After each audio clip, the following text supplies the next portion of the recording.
ನಮಸ್ಕಾರ ಕನ್ನಡಿಗರೇ, ನಮ್ಮ ಯೂಟ್ಯೂಬ್ ಚಾನಲನ್ನು ಲೈಕ್ ಮಾಡಿ, ಕಮೆಂಟ್ ಮಾಡಿ, ಸಬ್ಸ್ಕ್ರೈಬ್ ಮಾಡಿ. ಇವತ್ತಿನ ನಾನಿನ್ನ ಬಿಡಲ್ಲರೆ ಸಂಚಿಕೆ ಏನಾಯಿತು ನೋಡೋಣ ಬನ್ನಿ. ದುರ್ಗಾ ಅವರ ಅಪ್ಪನ ನೋಡಿಕೊಂಡು ಹಾಸ್ಪಿಟ್ಲಿಗೆ ಬರ್ತಾಳೆ. ಅಲ್ಲಿ ನೋಡಿದ ತಕ್ಷಣ ನಮ್ಮಪ್ಪ ಇಲ್ಲ ಅಡ್ಮಿಟ್ ಆಗಿದ್ದಾರೆ, ಅವರು ಶಂಭು ಅಂತ ಅವ್ರು ಎಲ್ಲಿದ್ದಾರೆ ಅಂತ ಕೇಳಿದಾಗ 3rd ಫ್ಲೋರಲ್ಲಿದ್ದಾರೆ ಹೋಗಿ ಅಂತ ಹೇಳ್ತಾಳೆ. ಅಲ್ಲಿ ಹೋಗೋಷ್ಟರಲ್ಲಿ ಲಿಫ್ಟು ಬೇರೆಯವ್ರು ಹೊಟ್ಟೋಗ್ತಾರೆ. ಅವಳಿಗೆ ಅದನ್ನು ತಡೆಯೋಷ್ಟು ಶಕ್ತಿ ಇಲ್ದಲ್ಲ ಅವ್ರ ಅಪ್ಪನ ಫಸ್ಟು ನೋಡಬೇಕು ಅನ್ನೋ ಅವಳ ಆಸೆ ಆಗಿರುತ್ತೆ. ಅವಳಿಗೆ ಯಾಕಂದರೆ ಅಷ್ಟು ಕಷ್ಟದಿಂದ ಬಂದಿರ್ತಾಳೆ. ಅದಕ್ಕೆ ಅವಳು ಲಿಫ್ಟನ್ನು ಬಿಟ್ಟು ಹಾಗೆ ಸ್ಟೇರ್ ಕೇಸಲ್ಲೇ ಹೋಗೋಣ ಅಂತ ಹತ್ಕೊಂಡು ಸೀದಾ ಅವರ ಅಪ್ಪ ಇರೋಂಥ ರೂಮಿಗೆ ಹೋಗ್ತಾಳೆ. ಅವರಪ್ಪ ಇರೋಂಥ ರೂಮ್ಗೆ ಹೋಗಿ ಒಂದೇ ಸಮ ಅಳೋದಕ್ಕೆ ಶುರು ಮಾಡ್ತಾಳೆ. ಅಪ್ಪ ನಿಂಗೇನಾಯಿತು, ನೀನು ಯಾಕೆ ಹಿಂಗೆ ಮಲಗಿದೆಯಾ, ನೀನು ಹಿಂಗೆ ಮಲಗಿರೋದನ್ನು ನಂಗೆ ನೋಡೋದಕ್ಕಾಗಲ್ಲ, ಎದ್ದೋಳಪ್ಪ ಅಂತ ಕೇಳಿದಾಗ ಡಾಕ್ಟ್ರ್ ಹೇಳ್ತಾರೆ, ನನಗೆ ಈ ಮೆಡಿಕಲಲ್ಲೇ ದೊಡ್ಡ ಮಿರಾಕಲ್, ನಾನು ಯಾವತ್ತೂ ಇಂಥ ಕೇಸ್ನ ನೋಡಿಲ್ಲ, ಏನಾಗಿದೆ ಅಂತಲೇ ಅರ್ಥ ಆಗ್ತಿಲ್ಲ. ಆಗ ಈಗ ಗೊತ್ತಾಗ್ತಾ ಇದೆ, ನೀವೊಬ್ಬನ ದೇಹದಲ್ಲಿ ಯಾವುದೋ ಒಂದು ವಿಷ ಸೇರಿಕೊಂಡಿದೆ, ಆ ವಿಷನ ತೆಗಿಬೇಕು ಅಂತ ಡಾಕ್ಟ್ರ್ ಹೇಳ್ತಾರೆ. ಆಗ ಶರತ್ ಹೇಳ್ತಾನೆ, ಅವರು ಆಪ್ರೇಷನ್ಗೆ ಎಷ್ಟೇ ಖರ್ಚಾಗಲಿ ಏನೇ ಆಗಲಿ, ಇನ್ನೇನಾದರೂ ಟ್ರೀಟ್ಮೆಂಟ್ ಬೇಕಾದರೆ ಇಲ್ಲ ಯಾವುದೋ ಡಾಕ್ಟ್ರನ್ನ ಕರೆಸ್ಬೇಕಾದ್ರೆ ನೀವು ಅದನ್ನು ಕರೆಸಿ, ನಾನು ಸಂಪೂರ್ಣವಾಗಿ ನೋಡ್ಕೋತೀನಿ ಅಂತ ಶರತ್ ಹೇಳ್ತಾನೆ. ಆಗ ದುರ್ಗಂಗೆ ಅವ್ರ ಚಿಕ್ಕಪ್ಪ ಸಮಾಧಾನ ಮಾಡೋದಕ್ಕೆ ಬರ್ತಾರೆ. ದುರ್ಗಾ, ನೀನು ಅಳಬೇಡ, ನಿಮ್ಮಪ್ಪಂಗೆ ಏನೂ ಆಗಲ್ಲ, ನಿಮ್ಮಪ್ಪಂಗೆ ಏನೂ ಆಗದೆ ನೋಡ್ಕೊಳ್ಳೋ ಜವಾಬ್ದಾರಿ ನಮ್ಮದು, ನೀನು ಯಾಕೆ ಅಳ್ತಾ ಇದೆಯಾ, ಸಮಾಧಾನ ಮಾಡ್ಕೊ ಅಂತ ಹೇಳಿದ್ರು ಇವ್ರಿಗೆ ಕೇಳ್ತಿರೋಲ್ಲ. ಅವಳು ತುಂಬ ಅಳೋದಕ್ಕೆ ಶುರು ಮಾಡ್ತಾಳೆ.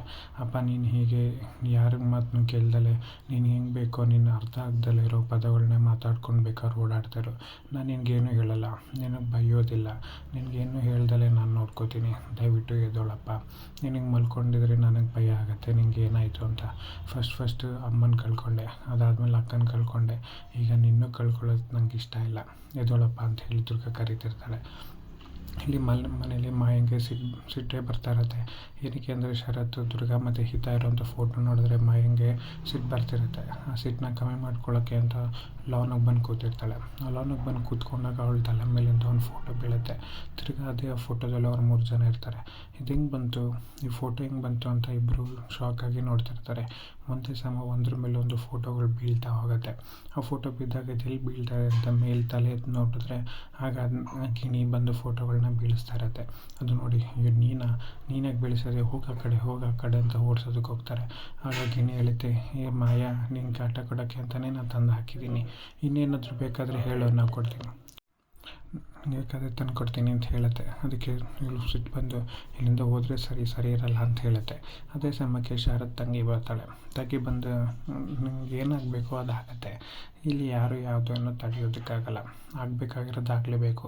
ಈಗ ನೋಡು, ಯಾವ್ದಾರ ಒಂದಕ್ಕಾದರೂ ಹೋಲಿಕೆ ಇದೆಯಾ, ನೀರು ಗಾಳಿ ಜೊತೆ ಬೆರೆಯುತ್ತಾ, ಗಾಳಿ ಬೆಂಕಿ ಜೊತೆ ಬೆರೆಯುತ್ತಾ, ಬೆಂಕಿ ಬಿರುಗಾಳಿ ಜೊತೆ ಬೆರೆಯುತ್ತಾ, ಇಲ್ಲ ತಾನೆ.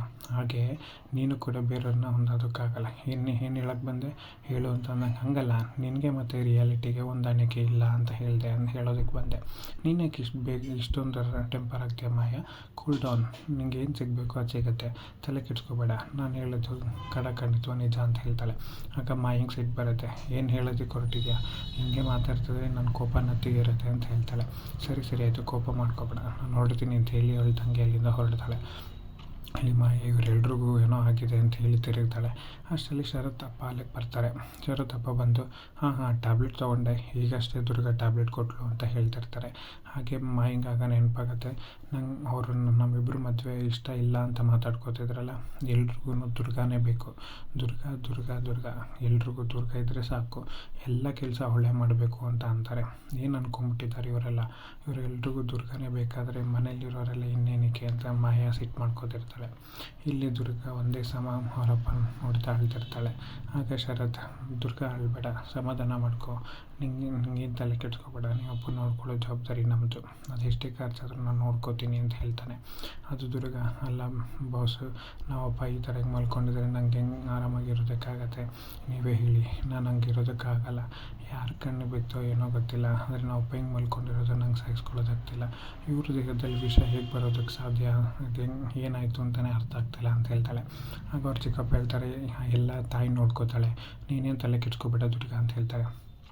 ತಾಯಿನ ಯಾವ ತಾಯಿ, ಮೊದಲು ನಮ್ಮಮ್ಮನ ಕಿತ್ಕೊಂಡಲ್ಲ ಆ ತಾಯಿನ, ಅದಾದಮೇಲೆ ನಮ್ಮ ಅಕ್ಕನ ಕಿತ್ಕೊಂಡಲ್ಲ ಆ ತಾಯಿನ, ಈಗ ನಮ್ಮ ಅಪ್ಪನ ಕಿತ್ಕೊಳ್ಳೋಕೆ ಬಂದಿದ್ದಾಳೆ ಆ ತಾಯಿನ.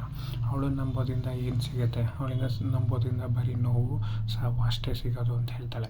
ಅದಕ್ಕೆ ಅವ್ರ ಚಿಕ್ಕಪ್ಪ ಹೇಳ್ತಾರೆ, ಸರಿ ಆಯಿತು, ನೀನು ಹತಾಶೆನ ದೇವ್ರ ಮೇಲೆ ತೋರಿಸ್ಬೇಡ, ನೀನು ತಲೆ ಕೆಡ್ಸ್ಕೊಬೇಡ, ನೀನು ಇವಾಗ ಇಲ್ಲೇ ಇದ್ದರೆ ಇನ್ನಷ್ಟು ಕೋಪ ಮಾಡ್ಕೋತೀಯ, ನೀನು ಆರಾಮಾಗಿ ಮನೆಗೆ ಹೋಗು, ನೀವು ಮನೆಗೆ ಹೋಗು, ಅಲ್ಲಿ ಆರಾಮಾಗಿರು, ನಾನು ನಿಮ್ಮ ಅಪ್ಪಂಗೆ ಹೆಸರಾದ್ಮೇಲೆ ನಾನೇ ನಿನಗೆ ಫೋನ್ ಮಾಡಿ ತಿಳಿಸ್ತೀನಿ ಅಂತ ಹೇಳ್ತಾರೆ.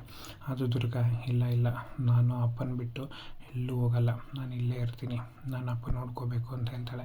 ದುರ್ಗಾ, ಹೇಳೋದನ್ನು ಕೇಳು, ಇಲ್ಲಿರೋದು ಸರಿಯಲ್ಲ, ಇಲ್ಲಿ ಹೆಚ್ಚು ಜನ ಇರೋದಕ್ಕೆ ಆಗೋದು ಇಲ್ಲ, ಹೆಂಗಿದ್ರು ನಾನು ಊರಿಂದ ಬಂದಿದ್ದೀನಲ್ಲ, ನೀವು ಅಪ್ಪನ ನೋಡ್ಕೊಂಡು ನಾನು ಇಲ್ಲೇ ಇರ್ತೀನಿ, ನೀನು ಮನೆಗೆ ಹೋಗಿ ಆರಾಮ್ ಮಲ್ಕೋ, ನಾನೇನು ನಿಮ್ಮ ಅಪ್ಪಂಗೆ ಹೆಚ್ಚರಾಗಿದ ತಕ್ಷಣ ನಾನು ಹಿಂಗೆ ಫೋನ್ ಮಾಡಿ ತಿಳಿಸ್ತೀನಿ ಅಂತ ಅವ್ರ ಚಿಕ್ಕಪ್ಪ ಹೇಳ್ತಾರೆ.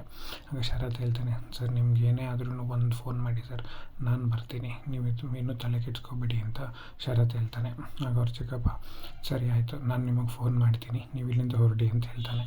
ಆಗ ಈತಂಗೆ ನೆನಪಾಗತ್ತೆ, ಅವತ್ತು ಅವ್ರು ನನಗೆ ರುದ್ರಾಕ್ಷಿ ಮಣಿ ಕೊಟ್ಟಿದ್ರಲ್ಲ, ಅವ್ರು ಅವತ್ತು ನಂಗೆ ಆಶೀರ್ವಾದ ಮಾಡಿದ್ರಲ್ಲ, ಅವ್ರಿಗೆ ಇದನ್ನು ವಾಪಸ್ ಕೊಟ್ಟರೆ ಅವ್ರು ಹುಷಾರಾಗ್ತಾರೆ ಅನ್ನೋದು ಈತನ ಮನಸ್ಸಲ್ಲಿರುತ್ತೆ.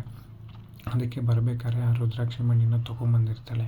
ರುದ್ರಾಕ್ಷಿ ಮಣ್ಣಿನ ನೆನಪು ಮಾಡಿಕೊಂಡು, ಅವತ್ತು ತಾತ ನನ್ನ ಕೈ ಕೊಟ್ಟರಲ್ಲ, ಇವತ್ತು ಅದನ್ನು ಅವರು ಕೊಟ್ಟರೆ ಒಳ್ಳೇದಾಗತ್ತೆ ಅಂತ ಅನಿಸುತ್ತೆ, ಅವ್ರು ನಿಮಗೆ ಒಳ್ಳೇದಾದರೆ ಸಾಕು ಅಂತ ಹೇಳಿ ಈತ ಏನು ಮಾಡ್ತಾಳೆ, ಆ ರುದ್ರಾಕ್ಷಿನ ಶಂಪು ಕತ್ತಿಯಿಂದ ಹಾಕಿ ಅವಳ ಎದೆ ಮೇಲೆ ಪಕ್ಕಕ್ಕೆ ಆ ರುದ್ರಾಕ್ಷಿ ಬರೋ ಥರ ಹಾಕಿ ಅಲ್ಲಿಂದ ಹೊರಡ್ತಾಳೆ. ಆ ರುದ್ರಾಕ್ಷಿ ಹಾಕೋದ್ರಿಂದ ಶಂಪುಗೆ ಶಕ್ತಿ ಬರುತ್ತೆ ಅಂತ ಅನಿಸುತ್ತೆ. ಶಕ್ತಿ ಬರೋದಷ್ಟೇ ಅಲ್ಲ, ಅವನ್ನ ಬಂಧನ ಮಾಡಿರುವಂಥ ಹಾವು ಕೂಡ ಅದರಿಂದ ವಿಮೋಚನೆ ಆಗ್ಬೋದು, ಕಾದು ನೋಡಬೇಕು. ಇಲ್ಲಿ ಶರತ್ ನಮ್ಮ ಮಂತ್ರದಿಂದ ಅವಳ ಶಕ್ತಿನ ಕುಂದಿಸ್ಬೇಕು ಅಂತ ಕಾಯ್ತಿರ್ತಾಳೆ. ಆದರೆ ಅಂಬಿಕನ ಶಕ್ತಿ ಎಷ್ಟು ಪವರ್ಫುಲ್ ಆಗಿದೆ ಅನ್ನೋದು ಇವನಿಗೆ ಗೊತ್ತಿಲ್ಲ. ಯಾರೇ ಬಂದರೂ ಇವತ್ತು ಅಂಬಿಕನ ಶಕ್ತಿನ ತಗೊಳ್ಳೋದಕ್ಕೆ ನಾವು ಬಿಡಬಾರ್ದು. ಅವಳ ಶಕ್ತಿನ ದಿನೇ ಕ್ಷೀಣಿಸ್ತಾ ಬರಬೇಕು. ನಾವು ಆ ಶಕ್ತಿನೆಲ್ಲ ತಗೋಬೇಕು. ಇವತ್ತು ಮಹಾ ಹುಣ್ಣಿಮೆ, ಇವತ್ತಿನ ದಿನ ಅವಳ ಶಕ್ತಿ ವಿಫಲವಾಗಿರುತ್ತೆ.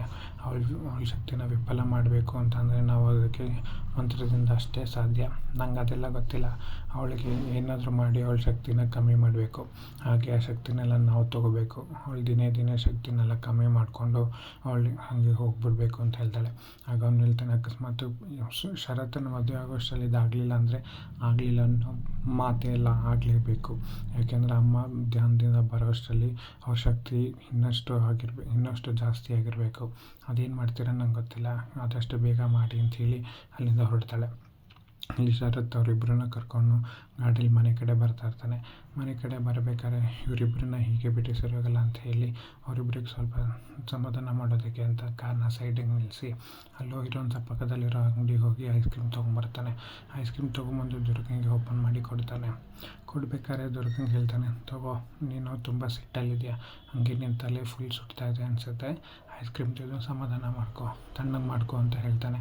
ಆಗ ದುರ್ಗ, ಬೇಡ ಬಾಸು, ಇಂಥ ಸಮಯದಲ್ಲಿ ನಾನು ಹೆಂಗೆ ತಿನ್ನೋದಕ್ಕಾಗತ್ತೆ, ನಂಗೆ ಬೇಡ ಬಾಸು ಅಂತ ಹೇಳ್ತಾಳೆ. ದುರ್ಗ, ಪರವಾಗಿಲ್ಲ ತಗೋ, ನಾನು ನಿನ್ನ ಆಡ್ಕೋತಾ ಇಲ್ಲ, ತಮಾಷೆ ಮಾಡ್ತಾಯಿಲ್ಲ, ನಿನಗೆ ತಣ್ಣಗಾಗಲಿ ಅನ್ನೋ ಕಾರಣಕ್ಕೆ, ಸಮಾಧಾನ ಆಗಲ್ಲ ಅನ್ನೋ ಕಾರಣಕ್ಕೆ ಕೊಡ್ತಾ ಇರೋದು, ತೊಗೊಂಡು ತಿನ್ನು ಅಂತ ಹೇಳ್ತಾಳೆ. ಸರಿ ಅಂತ ದುರ್ಗ ಐಸ್ ಕ್ರೀಮ್ ತೊಗೊಂಡು ತಿನ್ನೋದಕ್ಕೆ ಶುರು ಮಾಡ್ತಾಳೆ. ಆ ದುರ್ಗ ತೊಗೊಂಡು ತಿನ್ಬೇಕು ಶುರು ಮಾಡಿದ್ಮೇಲೆ ಈತ ಅವ್ರ ಅಪ್ಪನ ಕೈನೇ ನೋಡ್ತಾ ಇರ್ತಾಳೆ. ಅಪ್ಪ ನನಗೂ ಕೊಡ್ತಾರಾ ಇಲ್ವಾ ಅಂತ ಯೋಚನೆ ಮಾಡ್ತಿರ್ತಾಳೆ. ಆಗ ಶರತ್ ಓಪನ್ ಮಾಡಿ ಪ್ಯಾಕೆಟ್ನ ತಗೋ ಅಂತ ಹೇಳಿ ಈತಂಗೆ ಕೊಡ್ತಾನೆ. ಈತಂಗೆ ಕೊಟ್ಟಿದ ತಕ್ಷಣ ಈತ ಅದನ್ನು ಖುಷಿಯಿಂದ ತೊಗೋತಾಳೆ.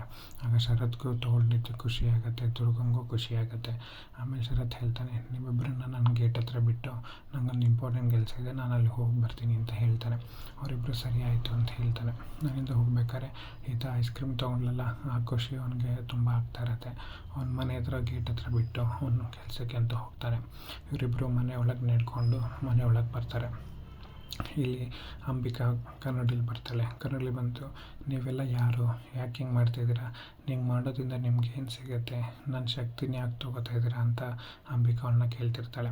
ಆಗ ಅವನು ಹೇಳ್ತಾನೆ, ನಿನ್ನ ಶಕ್ತಿನ ನಾವು ತೊಗೋತೀವಿ, ನಿಮ್ಮ ಶಕ್ತಿನ ತೊಗೊಂಡು ನಿನ್ನನ್ನು ಶಕ್ತಿಹೀನನಾಗಿ ಮಾಡ್ತೀವಿ. ಅದೇ ನಮ್ಮ ಉದ್ದೇಶ ಅಂತ ಹೇಳ್ತಾನೆ. ದಯವಿಟ್ಟು ನನ್ನ ಹೊರಗೆ ಬಿಡಿ, ನಾನು ಮಾಡಬೇಕಾಗಿರೋ ಕೆಲಸ ತುಂಬ ಇದೆ, ನಾನು ಮಾಡಲೇಬೇಕು, ದಯವಿಟ್ಟು ನನ್ನ ಹೊರಗೆ ಬಿಡಿ ಅಂತ ಹೇಳ್ತಾರೆ. ಆದರೂ ಅವನು ಅದೆಲ್ಲ ಸಾಧ್ಯ ಇಲ್ಲ, ನಾನು ನಿನ್ನ ಹೊರಗೆ ಬಿಡೋದು ಸಾಧ್ಯವೇ ಇಲ್ಲ, ನಿನ್ನ ಶಕ್ತಿನ ಇವತ್ತು ನಾವು ತೊಗೊಳ್ಳೇಬೇಕು, ತೊಗೊಂಡೇ ತೊಗೋತೀವಿ ಅಂತ ಮಂತ್ರವಾದಿ ಹೇಳ್ತಾನೆ. ಆಗ ದುರ್ಗಾ, ನೀವು ತಪ್ಪು ಮಾಡ್ತಾಯಿದ್ದೀರಾ, ನಿಮ್ಮ ಹತ್ರ ಮನುಷ್ಯತ್ವನೇ ಇಲ್ದಿರೋ ಹತ್ರ ಮಾತಾಡೋದ್ರಲ್ಲಿ ಏನು ಅರ್ಥ ಇದೆ, ನಾನಿನ್ನೂ ಮಾತಾಡೋದಿಲ್ಲ ಅಂತ ಹೇಳಿ ದುರ್ಗಾ ಸುಮ್ಮನಾಗ್ಬಿಡ್ತಾಳೆ. ಇಲ್ಲಿ ರುದ್ರಾಕ್ಷಿಮಣಿ ಹಾಕ್ಕೊಂಡಿರೋ ಶಂಭುಗೆ ಶಕ್ತಿ ಬರುತ್ತಾ, ಏನಾಗುತ್ತೆ, ಅವ್ನಿಗೆ ಎಚ್ಚರ ಆಗುತ್ತಾ, ಈಗ ಅವರಪ್ಪನೇ ಬಂದು ಅಂಬಿಕನ ಕಾಪಾಡಬೇಕಾಗಿರುತ್ತೆ. ನೋಡೋಣ ಮುಂದಿನ ಭಾಗದಲ್ಲಿ ಏನಾಗುತ್ತೆ ಅಂತ.